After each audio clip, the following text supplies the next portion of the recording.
For our next story, meet Todd and his friend Rollin. My name is Todd. My name is Rollin. We met in the IOP program at the Roseburg Serenity Lane. So I remember him being wound up extremely tight and talking about his crippling anxiety, which was exactly where I had been a few weeks earlier. I remember the first day in group that I got there, and I mentioned those words, crippling anxiety, and at everybody's head in the room, Rollin's head snapped up. And I knew there was somebody, a kindred spirit, that we were both equally miserable, weren't we? Yeah. We'll be featuring Todd and Rollin's full interview in a later episode, but here's some of what they had to share with us about holidays before and holidays after addiction.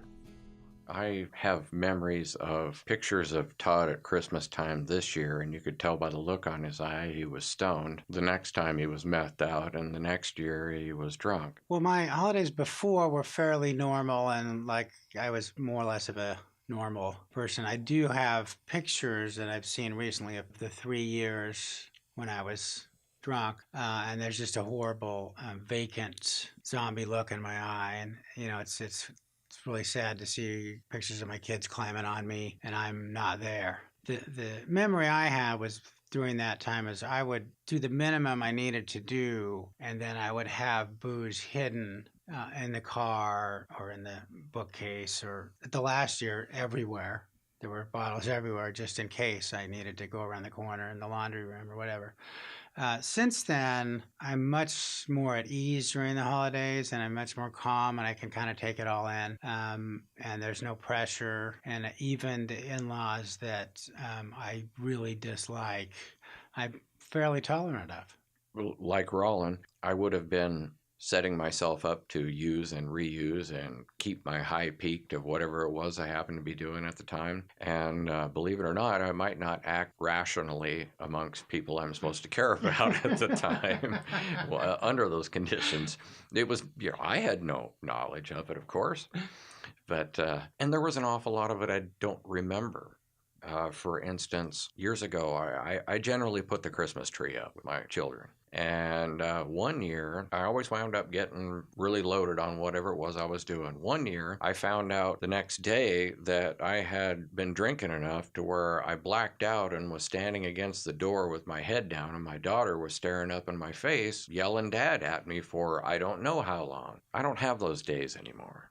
I get to witness every minute of the day. I can remember all the little mundane snippets like they were something special. I do have a tip that I learned from somebody here in IOP.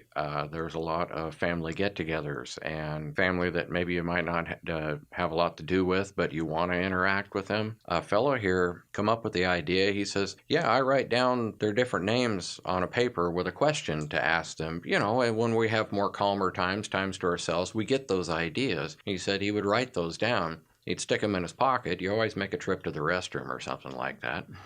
Pull them out and see what Jim Bob over here might be doing about, whatever came to your mind. And I've done that since then. Do you remember a question you've asked someone that gave you an interesting answer? I found the general answers I wind up getting are, it's funny how I still have all these expectations when I put out a question, especially when I take the time, because my ego is still so huge. I take the time to write this down. I also take the time to decide how I think they ought to answer it. And I love how they don't answer it how I think they're going to.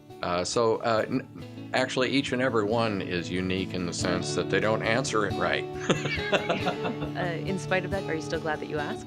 Oh, absolutely, because the idea of writing the paper out was being unsure and nervous and whatnot around folks you're not around all the time, and now you've got something concrete in your pocket, a real live question you can ask them about something you know is going on in their life. When I'm going to do an awkward situation with extended groups that I don't know, or some in-laws that are troublesome, I just take the time to pray, and I kind of pray all day long if it's going to be a challenging day, because shaking hands and slapping backs is really not my kind of deal. I'm more introverted, but prayer is the answer for me in these situations. In regards to holidays now, this year for Thanksgiving was, I want to call it my first real holiday. I met someone new quite some time ago now. We actually have a place befitting to have a Thanksgiving dinner at our house and have family over, which is enormously huge, and it's almost out of body. Her parents came from out of state. My parents came, even her ex-husband came. We invited him. He's also a friend of mine. You know, as far as those moments, like the one I'd walk out to the vehicle and have those little moments of spirituality where I get to just kind of drink it all in, that whole day was like that, just start to finish. It was just absolutely excellent just to be in my skin that day. What did you guys make for Thanksgiving? Well, traditional stuff, of course, turkey, ham.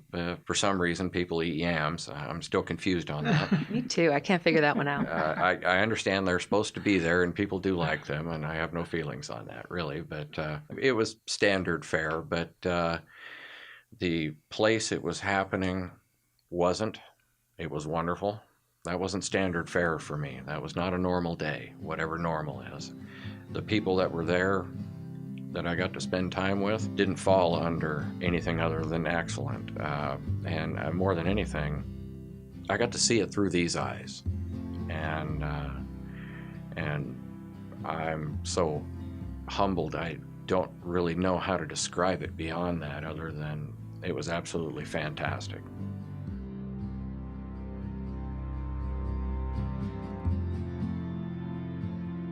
Next up, how to holiday sober. People in recovery sometimes call them tools, as in remember your tools. In this story, we offer an assorted toolbox of common tips for getting through the holidays. Some pieces of advice came up again and again. I always got to have a plan B. One of the things I think most important is having basically an escape route. We always say to have an exit plan. Plan if something is going haywire for you and you need to get space. Take your own car if you need to leave, if things get out of hand. Good escape plan. I've done it on foot before, and that worked. I just had to get out of The there. best thing to do is to pretend you're in a movie, and then everybody there is just actors, and they're just doing their thing, but it's not real, and it's got nothing to do with you. Have you tried that? Oh, I do it all the time. I'm doing it right now. No, I'm kidding. Your sobriety is more important than anything else in the holidays. You can't have holidays if you're not sober. Well, you can, but they won't be as pleasant.